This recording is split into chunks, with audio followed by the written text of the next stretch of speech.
YouTuber Manish Kashyap 4 दिन की remand पर तमिलनाडु पुलिस की प्रोटेक्शन वारंट की याचिका खारिज। मित्रों, बताएंगे पूरी खबर। इससे पहले आप हमारे चैनल को सब्सक्राइब, वीडियो को लाइक शेयर कर दीजिएगा। यूट्यूबर पत्रकार मनीष कश्यप को 4 दिनों की रिमांड मिली है। इस दौरान ईओयू मनीष कश्यप से पूछताछ कर सकती है। वहीं तमिलनाडु पुलिस ने भी मनीष कश्यप की रिमांड मांगी थी, लेकिन उनकी याचिका खारिज हो गई है।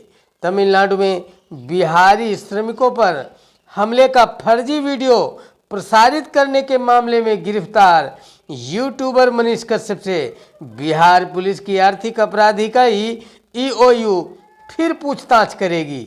ईओयू को मनीष कश्यप की 4 दिनों की रिमांड मिली है। रिमांड अवधि के दौरान ईओयू मनीष कश्यप से सवाल जवाब करेगी। इसके पहले कोर्ट ने मनीष कश्यप की 1 दिन की रिमांड दी थी। मनीष कश्यप के यूट्यूब चैनल पर छापेमारी और बैंक खातों की जांच के दौरान ईओ को वित्तीय अनियमितता की शिकायतें भी मिली हैं। इसके अलावा कोचिंग संस्थानों से पैसे के लेन देन में भी कई साक्ष्य मिले हैं। इसको लेकर भी मनीष कश्यप से पूछताछ की जाएगी। आप लोग क्या सोचते हैं, मनीष कश्यप को छोड़ दिया जाए या मनीष कश्यप को सजा होनी चाहिए? मित्रों, कमेंट में ज़रूर बताएं। पहली बार हो तो हमारे चैनल को सब्सक्राइब, वीडियो को लाइक शेयर जरूर कर दीजिएगा।